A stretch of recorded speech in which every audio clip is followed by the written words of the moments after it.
مراد رسول وزیر رسول صلی اللہ علیہ وآلہ وبارک وسلم امیر المومنین سیدنا عمر فاروق رضی اللہ تعالی عنہ۔ تاریخ ابن خلدون کے حوالے سے یہ تحریر ملتی ہے کہ 22 لاکھ مربع میل کم و بیش کے حاکم، اور اس طریقے سے اتنے کثیر رقبے پر حکومت کہ اپنے تو اپنے رہے اغیار بھی یہ کہتے ہوئے نظر آتے ہیں کہ اگر تاریخ میں ایک اور عمر آ جاتا تو ساری کائنات پر ایک ہی دین کا نظام نظر آتا، اور وہ دین اسلام۔ عبد المالک مجاہد لکھتے ہیں کہ سیدنا عمر فاروق رضی اللہ تعالیٰ عنہ سے پوچھا گیا کہ آپ کی کوئی شدید خواہش رہی ہو، آپ چاہتے ہوں کہ وہ خواہش پوری ہو جائے، تو امیر المومنین سیدنا عمر فاروق رضی اللہ تعالیٰ عنہ فرمانے لگے، اسلام کے قبول کرنے سے پہلے میری ایک خواہش تھی، بڑی شدید خواہش تھی، اور وہ خواہش یہ تھی کہ میرے 100 اونٹ ہوں اور بس وہ سیر کرتے ہوں اور میں آرام سے بیٹھوں، ان اونٹوں کے ساتھ اپنی زندگی گزاروں، کھاؤں پیوں عیش کروں۔ لیکن اسلام قبول کرنے کے بعد میری ایک ہی خواہش ہے۔ پوچھا گیا کہ جی اب آپ کی کون سی خواہش ہے؟ تو آپ نے فرمایا میری ایک ہی خواہش ہے کہ دنیا کے ہر کونے میں رسول اللہ صلی اللہ علیہ وآلہ وسلم کا دین پہنچ جائے، کہ امت کا درد، اور یہ کون ہیں جنہیں رسول اللہ صلی اللہ علیہ وسلم نے اللہ سے مانگ کر لیا، اللہم اعز الاسلام بعمر بن خطاب خاصتاً، اے اللہ خاص طور پر عمر بن خطاب کے ذریعے سے اسلام کو عزت عطا فرما۔ اس محبت سے اللہ کے نبی صلی اللہ علیہ وآلہ وسلم نے یہ سوال اللہ کے حضور کیا کہ اللہ تعالیٰ نے عمر فاروق رضی اللہ تعالیٰ عنہ کو یہ شرف بخشا کہ وہ دائرہ اسلام میں داخل ہو گئے۔ سیدنا عمر فاروق رضی اللہ تعالیٰ عنہ کی وہ عزت و عظمت ہے۔ صحیح مسلم کی ایک حدیث ہے، رسول اللہ صلی اللہ علیہ وآلہ وسلم فرماتے ہیں کہ مجھے خواب میں ایک دودھ کا برتن پیش کیا گیا، میں نے وہ دودھ پینا شروع کیا، میں نے وہ اس قدر سیر ہو کر پیا کہ اس دودھ کی جو ٹھنڈک تھی وہ میری انگلیوں کے ناخنوں تک سے ظاہر ہو گئی، اور پھر میں نے وہ جو دودھ بچ گیا تھا میں نے وہ حضرت عمر فاروق رضی اللہ تعالیٰ عنہ کو دے دیا، یعنی اپنا بچا ہوا دودھ حضرت عمر کو خواب میں دیا۔ پوچھا گیا کہ یا رسول اللہ صلی اللہ علیہ وسلم اس سے آپ کیا مراد لیتے ہیں؟ تو اللہ کے نبی صلی اللہ علیہ وسلم نے فرمایا اس سے مراد ہے دین۔ سیدنا عمر فاروق رضی اللہ تعالیٰ عنہ کی عزت و عظمت کا، شان کا، رفعت کا، کہ اللہ تعالیٰ نے اس مقام پر فائز کیا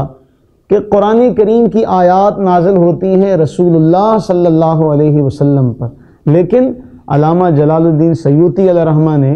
اور دوسرے محدثین و مفسرین نے اس موضوع پر کام کیا، اور بیان کیا جاتا ہے کہ 17 کے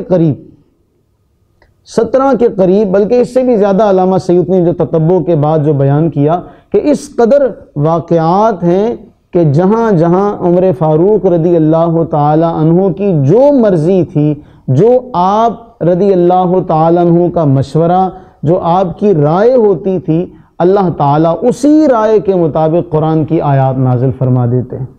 یعنی حضرت عمر رضی اللہ تعالیٰ عنہ کی رائے کے مطابق شراب کی حرمت کا معاملہ ہو تب حضرت عمر فاروق رضی اللہ تعالیٰ عنہ ہمیں سب سے آگے نظر آتے ہیں، پھر مقام ابراہیم کو مصلی بنائے جانے کا معاملہ ہو، حضرت عمر کی رائے جو ہوتی ہے وہ صائب معلوم ہوتی ہے، اور اس موقع پر قرآن کی آیا مقدسہ نازل ہوتی ہے، اور اللہ کے نبی علیہ السلام کس مقام پر فائز کرتے ہیں کہ اگر میرے بعد کوئی نبی ہوتا تو وہ جناب عمر ہوتے، لو کان بعدی نبی فکان عمر رضی اللہ تعالیٰ عنہ۔ یہ شان ہے حضرت عمر فاروق رضی اللہ تعالیٰ عنہ کی کہ اللہ کے نبی علیہ السلام نے فرمایا کہ مجھ پر نبوت کا دروازہ بند ہو گیا، اب میرے بعد نبوت ختم ہو گئی، کوئی نبی نہیں آئے گا، لیکن اگر بفرض محال یہ سلسلہ چلتا جاری رہتا تو حضرت عمر فاروق رضی اللہ تعالیٰ عنہ کے بارے میں خود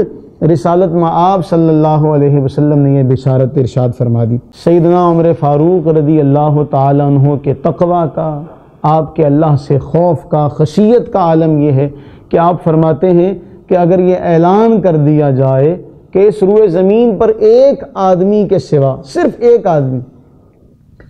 آدمی کے سوا سب کی بخشش کر دی جائے گی،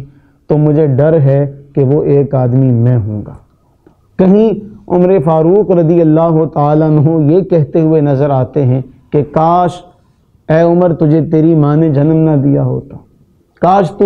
ایک درخت کا پتا ہوتا جو کسی بکری کے پیٹ کی زینت بن جاتا۔ جتنا حضرت عمر فاروق رضی اللہ تعالیٰ عنہ نے زور دیا کہ خود اپنا محاسبہ کرو، خود اپنا محاسبہ کرو، اپنا حساب لو، خود اپنے آپ کے ساتھ یہ ظلم نہ کرو کہ تم اللہ کے ہاں شرمندہ ہو جاؤ، رسوا ہو جاؤ۔ اللہ کی بارگاہ میں پیش ہونے سے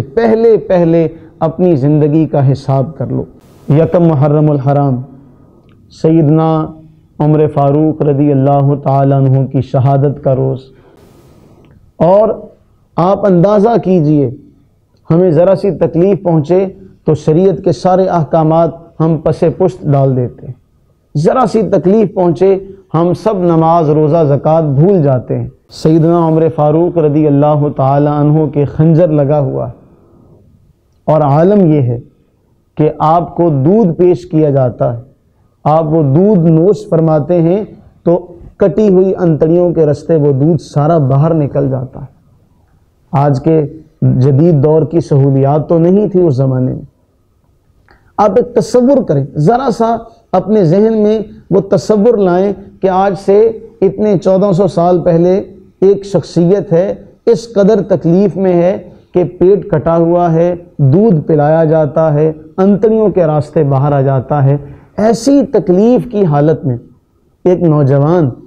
امیر المومنین عمر فاروق رضی اللہ تعالیٰ عنہ کا پتہ کرنے کے لیے، آپ کی عیادت کرنے کے لیے حاضر ہوتا ہے۔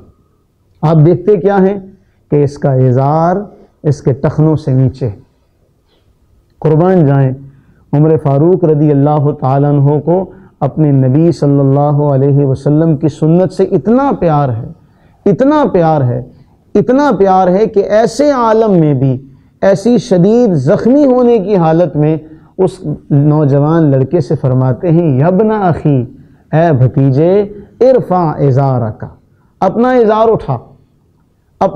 اٹھا، فإنہ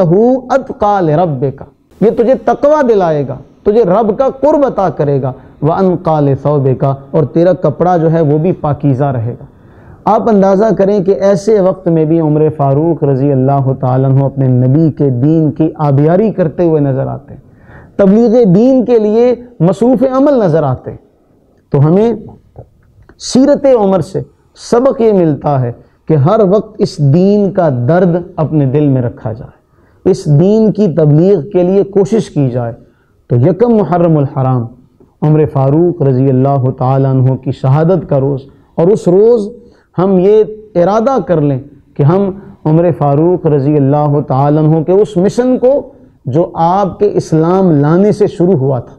آپ نے کیا عرض کی تھی کہ یا رسول اللہ علیہ السلام، ہم سچے ہیں، اب ہم چھپ کر عبادت نہیں کریں گے، اب ہم عبادت ظاہر کریں گے۔